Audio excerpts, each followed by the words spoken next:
अस्सलाम वालेकुम नाज़रीन, कैसे हैं आप सब लोग। उम्मीद करती हूँ सब खैरियत से होंगे। जैसा कि आप जानते हैं बरसात का मौसम चल रहा है और हर किसी की डिमांड होती है कि पकौड़े बना लिए जाएं।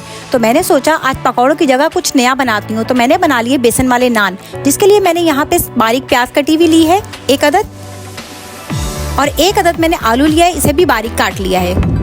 यहाँ पे मैंने फ्रेश धनिया लिया है और कुछ हरी मिर्चें, ये फाइन चॉप कर लीजिएगा।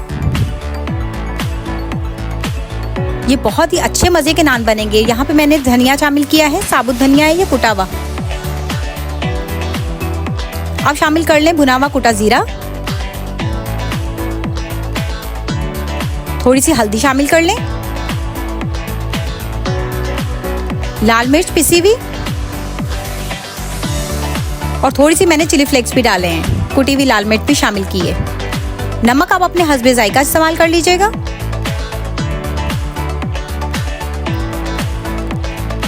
यहाँ पे मैंने अजवाइन ली है, इसे मसल के अच्छे से इसमें डाल दें, इससे बहुत अच्छी खुशबू आएगी और जायका भी बहुत अच्छा बनेगा आपके नान का।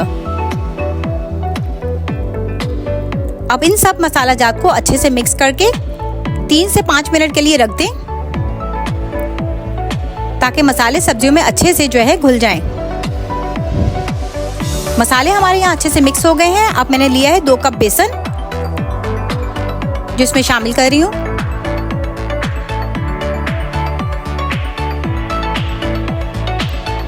बेसन शामिल करने के बाद पहले आप अच्छे से इस मिक्सचर को मिक्स कर लीजिएगा, और यहाँ पे हल्का सा पानी डाल के इसे अच्छे से मिक्स करके एक बैटर तैयार कर लें।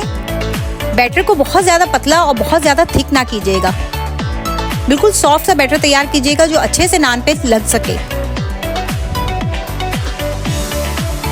बरसात के मौसम में ये आपको जो है बेसन के नान बहुत ही मज़ा देंगे और बहुत ही लाजवाब बनेंगे इंशाल्लाह। ये देखिए हमारा जो है मिक्सचर रेडी हो गया है। अब मैंने 1 अदद नान लिया है, इसको अच्छे से इसमें डिप कर लें और हाथ की मदद से आलू प्याज और बेसन की जो कोटिंग है वो इस पे लगा लें। पैन में मैंने ऑयल रख दिया था गर्म करने के लिए, यहाँ पे ऑयल हमारा गर्म हो गया है। अब हम इसमें बेसन का नान शामिल कर लेंगे और इसे अच्छे से फ्राई करेंगे। जैसे कि आप देख सकते हैं कि कितना खूबसूरत और क्रिस्पी सा बना है ये नान।